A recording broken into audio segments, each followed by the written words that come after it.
അങ്ങനെ ചക്ഷുസന്റെ 11 മക്കൾ 11ാമത്തെ മകനായ ഉന്മുഖൻ, അദ്ദേഹത്തിന് പുഷ്കരണി എന്ന ഭാര്യ. ആ പുഷ്കരണിയിൽ സർവ ഗുണങ്ങളോടും കൂടിയ സർവഗുണസമ്പന്നന്മാരായ 6 പുത്രന്മാരാണ് ഉണ്ടായത്. അങ്കൻ, സുമനസ്, ഖ്യാതി, ക്രതു, അങ്കിരസ്, ഗേയൻ. അതിൽ അങ്കൻ വിവാഹം കഴിച്ചത് സുനീതിയെയാണ്.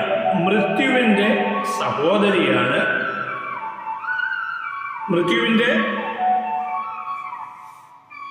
മകളാണ് ദൗഹിത്രി. മൃത്യുവിൻ്റെ മകളായ സുനീതിയാണ് അങ്കൻ വിവാഹം കഴിച്ചത്. ആ അങ്കനാണ് അശ്വമേധം ചെയ്തതും തൻ്റെ പാപത്തിൻ്റെ ഫലമായിട്ട് യാഗഹവിസ് ഭുജിക്കാൻ ദേവതമാരെത്താഞ്ഞതും ഭഗവത് പ്രസാദത്തിനായി മഹാവിഷ്ണുവിനെ പുത്രാർത്ഥം യജിക്കുകയും മഹാവിഷ്ണു അനുഗ്രഹിക്കുകയും ദേവന്മാരെ ഹവിസ് ഭുജിക്കുകയും ചെയ്തു. അപ്പോൾ താൻ തൻ്റെ ജന്മാന്തരമായി താൻ ചെയ്യാൻ പോയ കർമ്മങ്ങളുടെ ഫലം, ഓരോ കർമ്മവും ചെയ്യാൻ നമുക്ക് ഈശ്വരൻ വിധിച്ചിട്ടുണ്ട്. ആ കർമ്മങ്ങളിൽ നിന്ന് ഒഴിഞ്ഞു മാറാൻ നമുക്ക് അവകാശമില്ല. അത് ഏതെല്ലാം രീതിയിൽ കൂടിയാണെങ്കിലും, ഏതെല്ലാം സന്മാർഗങ്ങളുടെ പേരിലായിരുന്നാലും ചെയ്ത കർമ്മത്തെ, വിധിച്ച കർമ്മത്തെ ചെയ്യാതിരിക്കാൻ നമുക്ക് അവകാശം.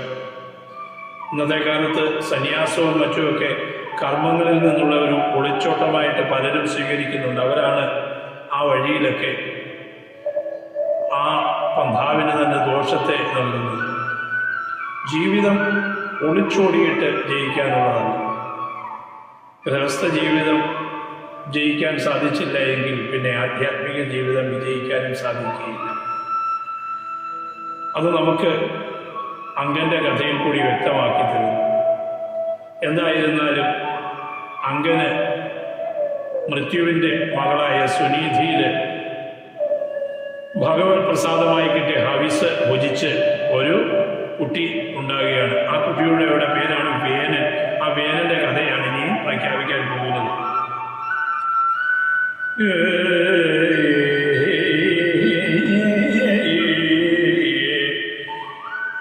സദസ്യന്മാർ ചൊല്ലിയതാഹന്തകേട്ടു നൃപോത്തമൻ നല്ലൊരു പുത്രകാമേക്ഷി തുടങ്ങി.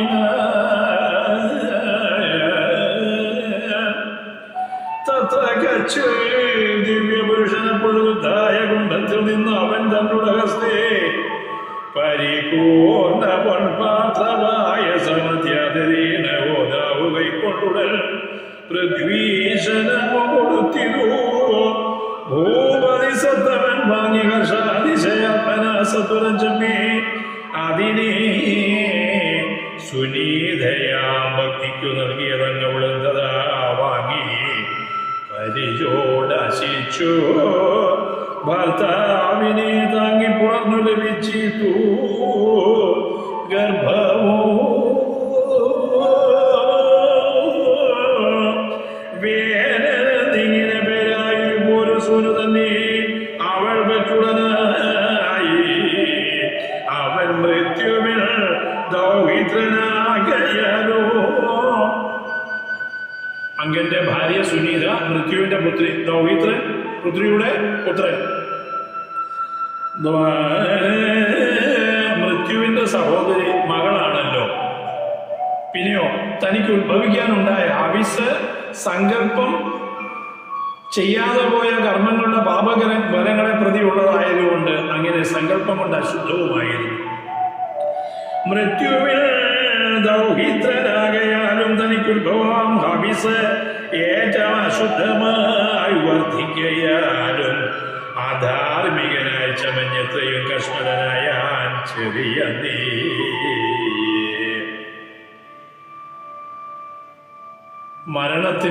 മൃത്യുവിൻ്റെ മകളുടെ മകൻ, പോരാത്തതിന് താൻ ഉത്ഭവിക്കാൻ കാരണമായ ഹവിസും അല്ലെങ്കിൽ ആ ഹവിസിൻ്റെ സങ്കല്പവും അശുദ്ധമായിരുന്നത് കൊണ്ട് ആ കുട്ടിയും അപ്രകാരമുള്ള ഒരു സ്വഭാവത്തോടു കൂടി കശ്മലനായിട്ടാണ് ജനിച്ചത്. പുത്രനീ ശിക്ഷിച്ചനീകം പ്രകാരത്തിൽ അത്യന്തമേറ്റം പണിപ്പെട്ടിത് അങ്കനും തത്ശിക്ഷയാൽ അവനീതും വഴി വരാൻ അച്ഛനും ദുഃഖിതനായാൽ അനുദിനവും. ബ്രഹ്മർഷി രാജർഷി ചക്രവർത്തിയാണെങ്കിൽ കൂടി ഋഷിതുല്യനായിട്ട് രാജർഷിയായിട്ട് ജീവിക്കുന്ന അങ്ങനെ തൻ്റെ പുത്രൻ ഇപ്രകാരം ഒരു കശ്മലനായി തീർന്നു. അവനെ ചെറിയ പ്രായത്തിൽ തന്നെ നല്ലത് പഠിപ്പിക്കാൻ വേണ്ടി വളരെ പ്രയത്നം ചെയ്തു. അതൊന്നും ഫലവത്തായില്ല എന്ന് മാത്രമല്ല, വളർന്നു വരുന്തോറും കുട്ടിയുടെ വികൃതികൾ കൂടിക്കൊണ്ടേ ഇരുന്നു എന്ന് വേണം നമുക്ക് മനസ്സിലാക്കാൻ. ഇത് ശ്രദ്ധിക്കണം, എവിടെ നിന്നാണ് സന്തതി പരമ്പരകൾ പിഴയ്ക്കാൻ തുടങ്ങുന്നത് എന്നുള്ളത്. ചെയ്യേണ്ടതിനെ ചെയ്യാതെയും അറിയേണ്ടതിനെ അറിയാതെയും നമസ്കരിക്കേണ്ടവരെ നമസ്കരിക്കാതെയും ബഹുമാനിക്കേണ്ടവരെ ബഹുമാനിക്കാതെയും ഒക്കെ ജീവിച്ചു പോകുമ്പോൾ സന്തതി പരമ്പരകളും അപ്രകാരം വരുന്നതിൽ മറ്റാരെയും ദോഷം പറഞ്ഞിട്ട് കാര്യമില്ല. നമ്മൾ ചെയ്യാതെ ഈശ്വര നിശ്ചയമായിട്ടുള്ള കർമ്മങ്ങളൊക്കെ ചെയ്യാതെ പോയതുകൊണ്ട് പലരും പറയും, എനിക്കതിലൊന്നും കാര്യമില്ല, ഞാനതിലൊന്നും പ്രതികരിക്കില്ല, ഞാൻ ആധ്യാത്മിക ചിന്തയുള്ളവനാണ്. ആധ്യാത്മിക ചിന്ത എന്ന് പറയുന്നതും ഒരു പ്രവർത്തനമാണ്. ആ പ്രവർത്തനം സമൂഹത്തിനും സമുദായത്തിനും രാഷ്ട്രത്തിനും ഗുണം വരുന്ന രീതിയിൽ ചിന്തിക്കാൻ സാധിക്കണം. ആധ്യാത്മികത്തിൻ്റെ മാധ്യമത്തിൽ കൂടി പ്രതികരിക്കാൻ സാധിക്കുകയില്ല. മൗനവ്രതം വീക്ഷിച്ചു എന്ന് പറയാൻ സാധിക്കുകയില്ല. ഏതു മേഖലയിലാണെങ്കിലും സൽക്കർമ്മത്തെ പ്രതികരിക്കാൻ നമ്മൾ തയ്യാറാകണം. അതാണ് നമ്മളുടെ കർമ്മം. തന്നെ പ്രതി, തൻ്റെ കുലത്തെ പ്രതി, തൻ്റെ രാഷ്ട്രത്തെ പ്രതി, തൻ്റെ സമൂഹത്തെ പ്രതിയൊക്കെയും സൽചിന്തനങ്ങളിൽ കൂടി പ്രതികരിക്കാൻ നമ്മുടെ ബാധ്യസ്ഥരാണ്. അതിനുവേണ്ടി പ്രവർത്തിക്കാനും നമ്മുടെ ബാധ്യസ്ഥരാണ്. അതിൽ നിന്ന് എസ്കേപ്പ് ചെയ്ത് പോകുന്നവർക്കൊക്കെയും ഈ ദുരിതം അനുഭവിക്കേണ്ടി വരും. അപ്പോൾ സംസ്കാരത്തിനെ പ്രതി, പാരമ്പര്യത്തെ പ്രതി, പൈതൃകത്തെ പ്രതി തെറ്റായ ഒരു സന്ദേശം വരുമ്പോൾ അതിനെ ശരിയാവണ്ണം നമ്മൾ വ്യാഖ്യാനിച്ചു കൊടുക്കുന്നതിൽ യാതൊരു ദോഷവുമില്ല. അതാണ് ആധ്യാത്മികത്തിൻ്റെ അടിസ്ഥാന തത്വവും. ആധ്യാത്മികം എന്ന് പറയുന്നത് പ്രതികരണശേഷി നഷ്ടപ്പെട്ടു എന്നതിൻ്റെ തെളിവല്ല. പലരും അങ്ങനെയാണല്ലോ. ആധ്യാത്മികത്തിലുള്ളവർക്ക് ഇതൊന്നും പാടില്ല, പറയരുത് എന്ന് പറയുമ്പോൾ നമ്മളുടെ കർമ്മത്തിൻ്റെ ഭാഗമാണ് എന്നറിഞ്ഞുകൊണ്ട് അതിൽ പ്രവർത്തിക്കാനുള്ള ഒരു ബുദ്ധി ഉണ്ടാകണം. വേനൻ അങ്ങനെ അതൊരു പക്ഷേ ചെയ്തിട്ടില്ലായിരിക്കാം.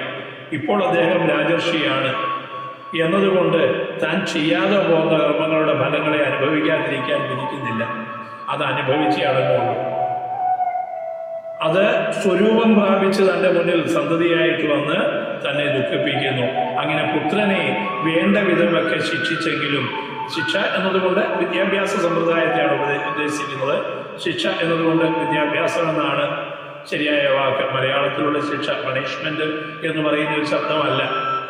അപ്പൊ എന്തായാലും തൽശിക്ഷയാലവനേതും വഴി വരാൻ അച്ഛനും ദുഃഖിതനായ ദിനം പുത്രൻ വശമല്ലയാൽ എന്തിനിങ്ങ് അർദ്ധരാജ്യാദികൾ എന്ന വൈരാഗ്യവും ചിത്തേ വളർന്നു മുഴുത്തനിശോ നിജയജ്ഞമശേഷമൊഴിച്ചു ഭൂപാലകൻ രാത്രിയിൽ രാജ്യവും കിട്ടുവാമി മനസ്സേ ചേർത്തഴം തീർത്തു പുറപ്പെട്ടു പോയവൻ തീർത്ഥങ്ങളാടിയാടി തിരുനാമവും കീർത്തനം ചെയ്ത് ഗതി ലഭിച്ചേ.